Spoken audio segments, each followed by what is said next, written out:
motivation isn't real. Every fucking day, I don't feel like doing things that I still do. It's called discipline. It's called being a man. It's not about feeling like doing it. People who train every day don't want to train every day. They are not motivated to train every day. They are something else. Motivation is the wrong word. Motivation is not a real thing. You are never going to be permanently motivated. You have to wake up and say, I don't feel like training, but I must train. You need to do what you're supposed to do, not what you feel like fucking doing. That's the difference between a man and a fucking child. You do not become a man doing what you feel like doing. You become a man doing what you're supposed to fucking do. True marker of a man is his ability to do the things he doesn't feel like doing.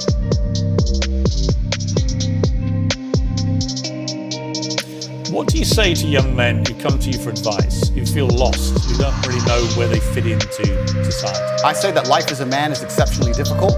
I say the most beautiful and the most terrifying thing about being a man is you're born without value. Society doesn't care about you. You're only going to be cared about based on how useful you are. You have the chance to build yourself up and become a superhero if you're prepared to do the hard work and be indefatigable enough to never quit. But if you're going to stand around and wait for a handout, nobody's going to ever respect you. And I think that a lot of people have forgotten about how difficult and how competitive it is as a man. We're always in constant competition with each other. And it's your duty as a man to stand up and say, I want to be as important and strong and good-hearted and God-fearing as possible. And I need to work hard to achieve those things.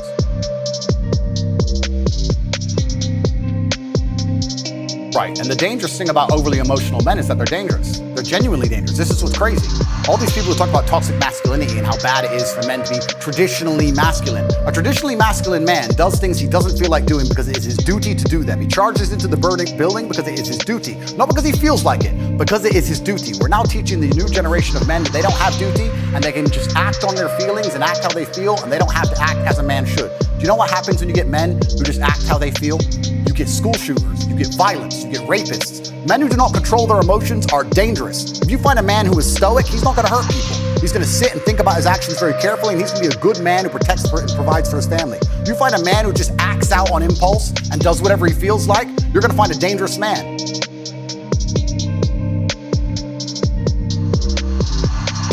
You need to, as a man, adopt the mindset that absolutely everything that happens to you is completely and utterly your fault, whether it's good or bad. Most men don't have that. It's 100% accountability in all things. You have to take complete and utter accountability for everything. You can't make excuses ever. Yeah. There's never an excuse.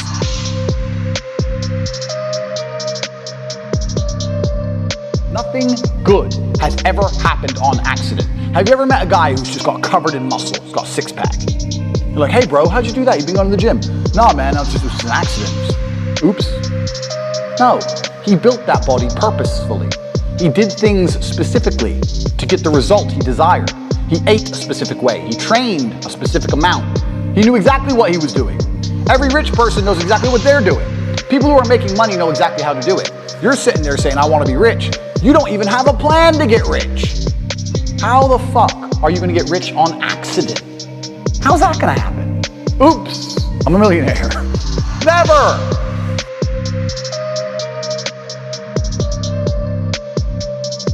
And a lot of those things I did myself.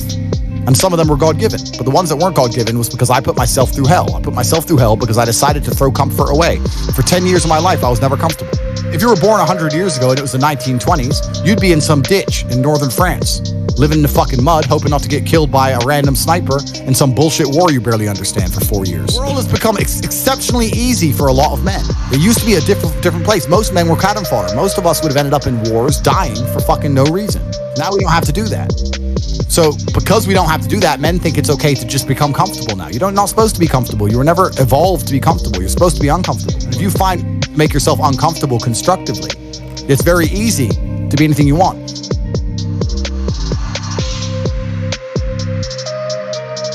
I can never be depressed if I never slow down. Speed is extremely important. Speed defies gravity. It's moving too fast to fall. If you're always attacking life, if you're always doing things, if you're always making more money, if you're always traveling the world, doing this, doing that, new car, here, there, new podcast, meeting James English, boom, boom, boom. You know, if you're always doing things all the time, unhappiness can't catch you. Speed is a fantastic way to be happy all the time. I'm always looking forward to something. I wake up every day excited.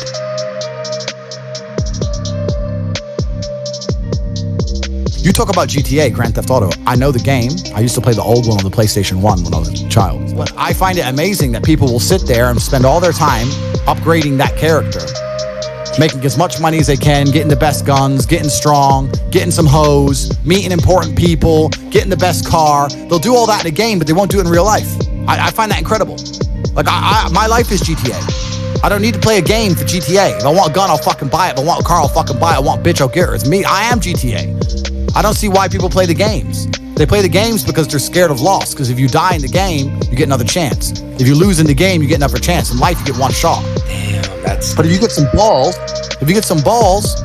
that's what life is as a game. That's what life is as a man. This is one big video game. You get to upgrade your character. You're not born with any value. As a man, if you don't make yourself valuable, you have no value. You have to get up and do it. Just like a video game, you start with fucking zero. You have to decide if you want to complete it. You have to upgrade your character.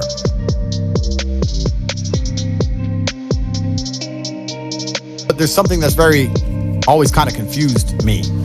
When I tell people that you are the sum of the 5 people you spend the most time with, everyone agrees. They go, yeah, that's probably true. The 5 people you spend the most time with, that's what you're gonna end up like. They say, yeah, that's true. And then they continue to hang around with people who they don't want to be. Why? There has to be a point. There has to be a point where you sit and go, okay, you're my friends, etc., etc. I love you guys. Yeah, we can talk, whatever. But I'm on a different life path. You have to leave some people behind. You wouldn't want to be, if you were to come hang out with me and you were in a room with me and my 5 friends, you'd feel self-conscious.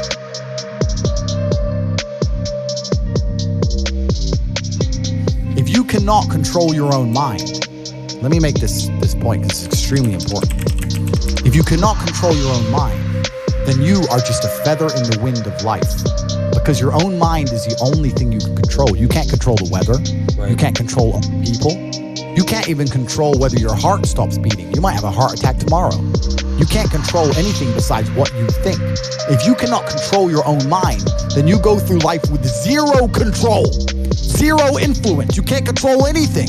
You're just a feather in the wind, waiting for life to blow you from happy place to sad place to happy place to sad place, completely hoping on the gods to be fortunate to you, because if any genuine discomfort comes your way, you're fucked.